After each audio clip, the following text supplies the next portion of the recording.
រឿងសម្ពុតចុងក្រោយពីអ្នកស្រឡាញ់ស្ដាប់ពេលរាត្រីល្អគេងលក់ស្រួលពេលព្រឹកមួយដែលភ្លៀងធ្លាក់ទឹកលើដំបូលផ្ទះច័ន្ទនៅជ័យភូមិសូភីអង្គុយក្រោមផ្ទះក្រដាស់សម្ពុតមួយដុំកាន់ជាប់ក្នុងដៃរបស់នាងវាជាសម្ពុតស្នេហាដែលបាត់បង់ទៅជារៀងរហូតនាងស្រឡាញ់វុធីបុរសម្នាក់ដែលធ្លាប់អញ្ជើញចូលក្នុងជីវិតនាងដូចពន្លឺថ្ងៃស្រស់ស្អាតប៉ុន្តែឥឡូវគេបានបាត់បង់ទៅជារៀងរហូតហើយសុភានឹកចាំថ្ងៃដំបូងដែលគេជួបគ្នានៅពេលនាងទៅលក់ផ្លែឈើតាមផ្សារវុធីជួយស្ដុកផ្លែឈើដែលធ្លាក់ពីតោហើយញញឹមឲ្យនាងជាមួយនឹងពាក្យថាស្រីស្អាតដៃតូចប៉ុណ្ណឹងកុំធ្វើការខ្លាំងពេកណាសុភាពាក្យសាមញ្ញនោះប៉ុន្តែចូលទៅជ្រៅក្នុងចិត្តសុភាពីថ្ងៃនោះមកគេឆ្លងកាត់គ្នារៀងរាល់ថ្ងៃតាមផ្លូវទៅផ្សារទើបស្នេហាបង្កើតឡើងដោយពេលវេលានិងការយកចិត្តទុកដាក់តិចតួចវុធីជាមនុស្សមានសុភមង្គលក្នុងចិត្តក្រោយពីការងារតឹងតែងតែយកកាហ្វេមកផឹកជាមួយសុភានៅក្រោមដើមឈើកណ្ដឹងខៀវខ្ចីគេនិយាយពីអនាគតដែលពោពេញដោយសុបិនផ្ទះតូចម្ហូបផ្អែមជាមួយកូនតូចប៉ុន្តែសុបិននោះត្រូវបានបំបែកដោយជំងឺមួយដែលគេមិនអាចជាសះស្បើយបានទេ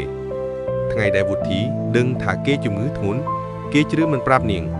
គេគ្រាន់តែញញឹមដោយធម្មតាប៉ុន្តែសុភាមានអារម្មណ៍ថាពន្លឺក្នុងភ្នែកគេកាន់តែស្លេកទៅរៀងរាល់ថ្ងៃនៅយប់មួយនោះគេយកដៃនាងមកកាន់ទ្រូងហើយនិយាយស្រាលបើថ្ងៃណាខ្ញុំបាត់ទៅសូយកុំយំច្រៃណាសុភាខ្ញុំចង់ឲ្យនាងនៅរស់ដើម្បីសប្បាយជីវិតនាងមិនយល់ថាម៉េចបានទេត្រឹមតែគិតថាគេនិយាយបែបកំសាន្តតែបន្ទាប់ពី3សប្តាហ៍វុធីបាត់បង់ទៅជារៀងរហូតនៅថ្ងៃបុណ្យភូមិនាងបានទទួលសម្ពុតមួយដែលគេរៀបចំទុកជាមុនសូភីស្រឡាញ់អើយខ្ញុំមិនអាចនៅជាមួយនាងបានទៀតទេសូមអធិស្ឋានដែលខ្ញុំមិនប្រាប់អ្វីទាំងអស់ខ្ញុំមិនចង់ឲ្យនាងឈឺចិត្តនឹងភាពជំងឺរបស់ខ្ញុំប៉ុន្តែចាំថាពេលភ្លៀងធ្លាក់នោះជាពេលដែលខ្ញុំព្យាយាមឲ្យនាងដឹងថាខ្ញុំនៅក្បែរនាងតែម្ដងសូមរស់សប្បាយនិងញញឹមដូចថ្ងៃដំបូងដែលខ្ញុំជួបនាងស្រឡាញ់នាងជារៀងរហូតវុធីអសានុធ្វើឲ្យភ្នែកសូភាហូរទឹកភ្នែកច្រើនជាងពេលណាទាំងអស់នាងគិតថាគ្មានអ្វីឈឺចាប់ជាងការរស់នៅដោយគ្មានមនុស្សដែលធ្លាប់ធ្វើឲ្យជីវិតមានពណ៌ស្អាតទៀតទេនាងយកសម្ពុតនោះដាក់ក្នុងប្រអប់តូចមួយជាមួយផ្កាកណ្ដឹងស្ងួតដែលវុធីធ្លាប់ផ្ដល់ឲ្យរៀងរាល់ឆ្នាំនៅថ្ងៃភ្លៀងធ្លាក់ដំបូងនាងតែងនិយាយជាសំឡេងស្រាលទៅអាកាសថាវុធីខ្ញុំនៅស្រឡាញ់ពេលវេលាបានកន្លងទៅជាច្រើនឆ្នាំប៉ុន្តែចិត្តសូភាមិនដែលភ្លេចទេស្នេហារបស់នាងគឺដូចភ្លៀងមិនដែលបាត់បង់ទាំងស្រុងតែធ្លាក់ចុះជាបន្តបន្ទាប់នៅក្នុងចិត្តនាងជារៀងរហូតរឿងភូមិរីករាយស្ដាប់ហើយគេងលក់ស្រួលនៅជ័យភ្នំមួយឈ្មោះថាភូមិរីករាយមានប្រជាជនរស់នៅជិតគ្នាបែបសាមញ្ញប៉ុន្តែពោពេញដោយភាពសប្បាយរីករាយជានិច្ចពេលព្រឹកទទួលបានព្រះអាទិត្យថ្មីញាក់ភូមិនឹងសម្លឹងឃើញក្មេងៗរត់លេងជុំវិញស្រែដោយសំឡេងសាយរំរៀងលាយជាមួយសំឡេងបក្សីនៅលើដើមឈើពេលនោះអាកាសធាតុត្រជាក់ល្មមបរិយាកាសស្ងប់ស្ងាត់ប៉ុន្តែមានអារម្មណ៍សុខសាន្តណាស់ក្នុងភូមិនោះមានក្មេងប្រុសម្នាក់ឈ្មោះសុភាគាត់ជាមនុស្សមានចិត្តសប្បាយងាយញញឹមហើយស្រឡាញ់ជួយអ្នកដទៃរាល់ព្រឹកគាត់តែងតែជួយម្ដាយដាក់ទឹកក្នុងធុងដាំបាយសម្អាតផ្ទះរួចទៅសាលាជាមួយមិត្តភក្តិពេលទៅសាលាគាត់នាំកុមារដទៃច្រៀងបទសុភាស្នេហាដែលគាត់និយមជាងគេពេលស្ដាប់សំឡេងនោះអ្នកភូមិចាស់នៅតាមផ្លូវក៏ញញឹមដោយសប្បាយចិត្តដែរថ្ងៃមួយ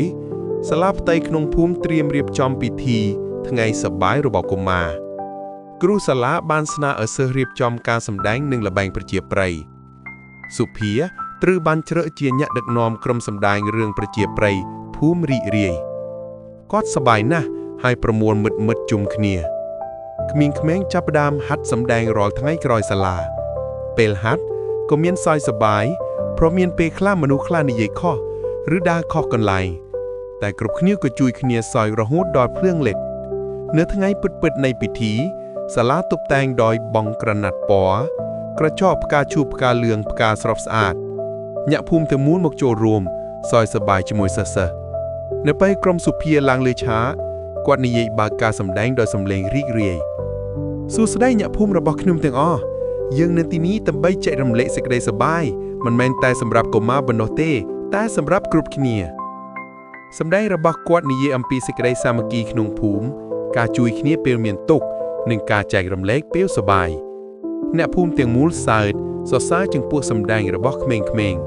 នៅចុងបញ្ចប់សុភាបានសូមអនុញ្ញាតឲ្យអ្នកទាំងអស់ស្ដាប់បទចម្រៀងដែលគាត់បាននិពន្ធដោយខ្លួនឯងឈ្មោះភូមិរីករាយបទនោះមានទំនុកច្រៀងថាភ្នំស្រស់ស្អាតទឹកស្អាតដូចចិត្តមនុស្សភូមិរបស់យើងសប្បាយមិនដាច់ចិត្តញញឹមជាស្នាមស្នេហាជាថ្នាំបញ្ចុះទុក្ខជួយគ្នាគឺជាសេចក្តីសុខធំជាងគេអ្នកស្ដាប់គ្រប់គ្នាបោកដៃសរសើរបន្ទាប់មកគ្រូសាលាបាននិយាយថាសូភាមិនត្រឹមតែជាសិស្សល្អទេតែក៏ជាមនុស្សដែលនាំមកនូវសេចក្តីសប្បាយឲ្យគ្រប់គ្នាពីថ្ងៃនោះមកភូមិរីករាយក្លាយទៅជាភូមិរីករាយជាងមុនមនុស្សចាស់ៗនិយាយថាពេលស្ដាប់សំឡេងសុភាច្រៀងគឺដោយសូរសំឡេងនៃសុខភាពក្មេងៗក៏មានមន្តស្នេហ៍ក្នុងចិត្តបន្តរៀនខំធ្វើល្អដោយគាត់ពេលថ្ងៃភ្លឺសុភាជួយចិញ្ចឹមសត្វនិងជួយអ្នកជិតខាងជួសជុលដំបូលពេលយប់គាត់អង្គុយក្រោមពន្លឺភ្លើងតូចច្រៀងបន្តិចឲ្យមនុស្សជិតខាងស្ដាប់ម្ដាយគាត់សើចហើយនិយាយថាកូនអើយឯងធ្វើឲ្យភូមិនេះសប្បាយពិតឆ្នាំក្រោយសាលាបានរៀបចំពិធីម្ដងទៀតហើយសុភាត្រូវបានជ្រើសជាបុគ្គលិកគំរូក្នុងភូមិគាត់សូមអនុញ្ញាតនិយាយមួយឃ្លាថាសេចក្តីសប្បាយមិនមែនមកពីទ្រព្យសម្បត្តិទេប៉ុន្តែពីចិត្តល្អនិងការចែករំលែកគ្នាសំឡេងសរសើររបស់អ្នកភូមិត្រូវបានបញ្ចេញឡើងវិញក្មេងៗលេងសើចស្ត្រីចាស់សើចសប្បាយបុរសចាស់បោះដៃសប្បាយដូចជាភូមិទាំងមូលមានពន្លឺមាសបាំងចិត្តគ្រប់គ្នានៅចុងរឿងសុភានិយាយថាយើងនៅភូមិរីករាយនេះមានអ្វីតិចតែចិត្តធំ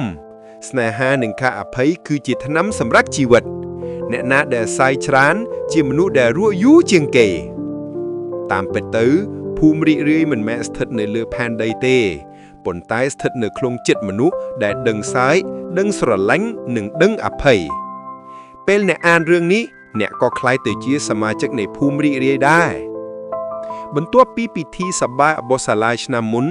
ភូមិរីករាយក្លាយទៅជាភូមិដែលមានកេរ្តិ៍យសល្បីឆ្ងាយអ្នកមកពីភូមិជិតៗក៏មកទេសនាដើម្បីស្វែងយល់ថាហេតុអ្វីបានជាភូមិនេះមនុស្សសើចជានេះ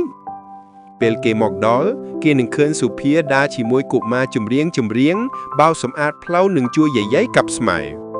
មើលទៅទើបដឹងថាភូមិរីករាយមិនមែនសប្បាយដោយចៃដន្យទេប៉ុន្តែសប្បាយដោយចិត្តល្អរបស់មនុស្សថ្ងៃមួយសុភាបានគិតគម្រោងថាគួរតែមានសួនច្បារសាធារណៈមួយនៅចំកណ្ដាលភូមិដើម្បីឲ្យក្មេងៗអាចលេង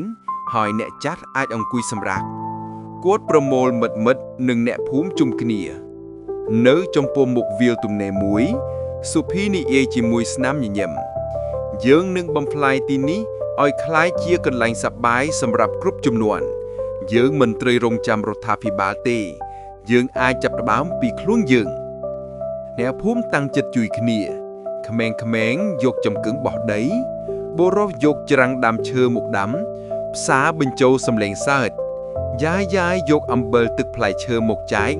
អ្នកស្រីយកអាហារមកចំណីមនុស្សគ្រប់គ្នាដូចជាគ្រួសារធំមួយបន្ទាប់ពីពេលខ្លីសួនច្បារមួយឈ្មោះសួនសប្បាយសុភា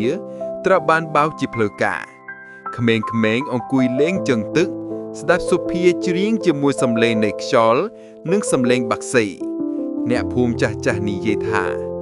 កាលពីមុនយើងគិតថាភូមិនេះសប្បាយហើយប៉ុន្តែឥឡូវនេះវារីករាយជាងមុនទៅទៀតថ្ងៃមួយសុភាបានទទួលលិខិតមួយពីសាលាប្រទេសទីក្រុងគ្រូធំស្នើឲ្យគាត់ទៅរៀនបន្តថ្នាក់ខ្ពស់នៅទីក្រុងម្ដាយគាត់សប្បាយចិត្តប៉ុន្តែមានអារម្មណ៍អាណិតដែលកូននឹងចាកចេញពីភូមិនាងនិយាយថាកូនទៅរៀនសិនប៉ុន្តែចិត្តកូននៅតែជាមួយភូមិនេះ កុំភ្លេចស្នេហានិងសេចក្តីសប្បាយដែលធ្វើឲ្យយើងរស់បាន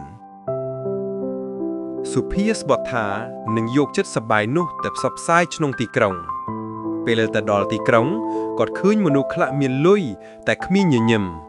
មានអ្នកធ្វើការទាំងថ្ងៃយប់តែគ្មានពេលសើចសុភាបាននិយាយក្នុងចិត្តថាខ្ញុំនឹងបង្រៀនពួកគេឲ្យសើចដូចអ្នកភូមិរីករាយ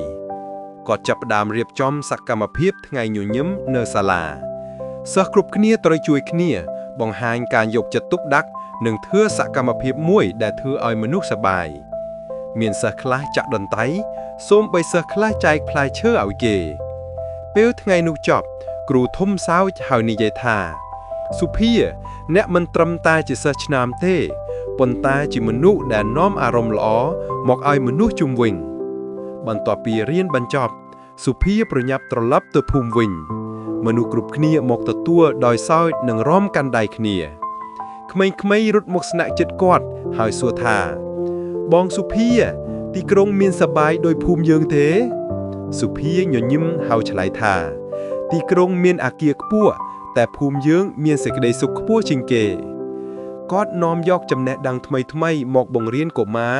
ដូចជាវិធីដាំដំណាំប្រកបដោយបច្ចេកវិទ្យានិងការអភិវឌ្ឍសហគមន៍ប៉ុន្តែគាត់មិនភ្លេចស្នាមញញឹមនោះពេលរាត្រីមកដល់សុភាច្រៀងបទចាស់ភូមិរីករាយនៅក្រោមពន្លឺច័ន្ទដោយដើមអ្នកភូមិគ្រប់គ្នាអង្គុយស្ដាប់ដោយជាការចងចាំមួយដែលមិនជ្រាបសោះនៅចុងបញ្ចប់សុភាបានសរសេរថាសេចក្តីសប្បាយគឺដោយផ្កាឈូកវារីកនៅកន្លែងណាមានស្នេហាបើអ្នកចែកញញឹមទៅមនុស្សម្នាក់នោះអ្នកបានបន្តជីវិតនៃភូមិរីករាយភូមិរីករាយនៅពេលបច្ចុប្បន្នមិនត្រឹមជាភូមិនៅលើផែនដីទេតែបានក្លាយជាគំរូសម្រាប់ភូមិជាច្រើនទៀតមនុស្សទាំងអស់ស្គាល់ថាសុភាគឺជាមនុស្សដែលបង្ហាញថាសេចក្តីសប្បាយអាចកើតឡើងពីចិត្តល្អតូចមួយប៉ុណ្ណោះនៅថ្ងៃចុងក្រោយនៃរដូវភ្លៀងអាកាសត្រជាក់តិចៗសុភាអង្គុយសរសេររឿងថ្មីគាត់និយាយថាសេចក្តីសប្បាយមិនសុំទ្រព្យសម្បត្តិទេ